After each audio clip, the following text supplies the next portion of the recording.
এক গরিব মুচি জুতা সেলাই করেই তার সংসার চালাতো, কিন্তু সে দিন দিন গরিব থেকে যেন আরো গরিব হয়ে যাচ্ছিল। তার কাছে জুতো বানিয়ে বিক্রি করার মতো চামড়া কেনার টাকাও ছিল না। যতটুকু চামড়া তার কাছে ছিল তা দিয়ে এক জোড়া জুতো তৈরি করা যেত। সেদিন মুচি খুব মনমরা হয়ে বসে থাকে। তার কাছে থাকা সে চামড়াগুলো জুতোর সাইজে কেটে গুছিয়ে সে রেখে দেয় পরের দিন এক জোড়া জুতো বানাবে ভেবে। রাতে সে ঘুমিয়ে পড়ে। সকালে উঠে দেখে তার সেই জুতোর জন্য কেটে রাখা চামড়াগুলো নেই। সেখানে এক জোড়া খুব সুন্দর সেলাই করা জুতো রাখা আছে। মুচি বুঝতে পারছিল না যে এই জুতাগুলো কে সেলাই করে, এখানে কে রেখে গেল, তাও আবার এত সুন্দর করে। সে সেই জুতোগুলো হাতে নিয়ে নেড়েচেড়ে দেখছিল। যাই হোক, সেদিন সেই জুতোগুলো সে যখন নেড়েচেড়ে দেখছিল তখনই একজন ক্রেতা আসে, আর জুতোগুলো দেখে তার ভীষণ পছন্দ হয়। সে বেশ ভালো দামে সেই জুতো জোড়া কিনে নেয়। এই টাকা দিয়ে মুচি সেদিন 2 জোড়া জুতো বানানোর মতো চামড়া কিনে সেদিনও সে চামড়াগুলো জুতোর সাইজে কেটে গুছিয়ে রাখে। তারপর সে ঘুমাতে চলে যায়।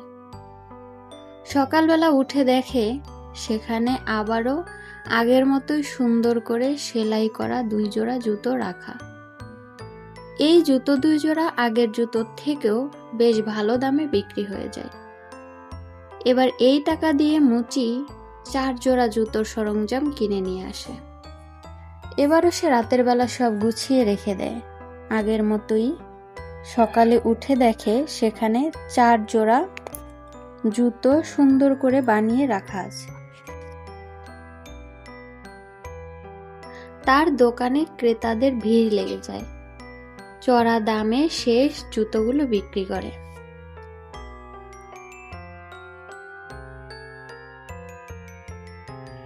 এই জুতোগুলোর চাহিদাও যেন দিন দিন বাড়তে থাকে।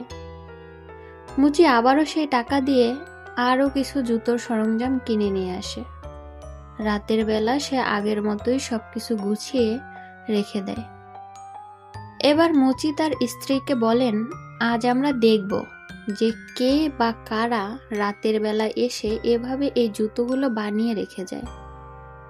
যেই ভাবা সেই কাজ। ঘরের একপাশে হ্যাঙ্গারে টানানো কাপড়ের পেছনে মুচি আর তার স্ত্রী চুপ করে বসে থাকে। মাঝরাতে তারা দেখতে পায় 2 জন বামন বালক হঠাৎ করে কোথা থেকে চলে আসে, আর তারা খুব দ্রুত গতিতে জুতোগুলো সেলাই করতে থাকে। তাদের পরনে কোনো কাপড়ও নেই। তারা কাজ শেষ করে সঙ্গে সঙ্গেই আবার চলে যায়। মুচি বউ তখন বলতে থাকে, ওরা আমাদের এত সাহায্য করেছে, আমাদেরও তো ওদের জন্য কিছু করা উচিত। দেখেছো ওদের গায়ে কোনো কাপড় নেই, আমরা ওদের জন্য সুন্দর কিছু কাপড় বানাবো, আর তুমি ওদের 2 জোড়ার জন্য 2 জোড়া জুতো বানাবে। এর কয়েকদিন পরে মুচি আর মুচি বউ জুতোর সরঞ্জামের বদলে সেখানে সুন্দর কারুকাজ করা কিছু কাপড় আর 2 জোড়া জুতো রেখে দেয়। তারা ঘরের সেই হ্যাঙ্গারের কাপড়ের আড়ালে লুকিয়ে থাকে। তখন দেখে মাঝরাতে সেই ছোট বামন বালক 2 জন এসে জুতো বানানোর জিনিসপত্র খুঁজতে থাকে।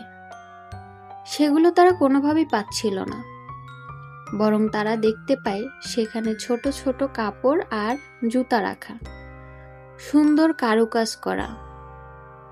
তারা খুশি হয়ে হাত পা ছোড়াছুড়ি করে আনন্দে। কাপড়গুলো পরতে থাকে আর একজন আরেকজনকে বলতে থাকে, আমরা এত সুন্দর কাপড় পেয়েছি, আর কি দরকার মুচির কাজ করার, এখন আমরা এগুলো পরেই থাকব।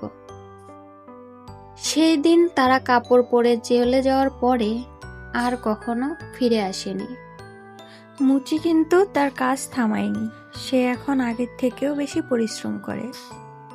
তার সবথেকে বেশি প্রয়োজনের সময় এই দুই বামন বালক তাকে অনেক সাহায্য করেছে।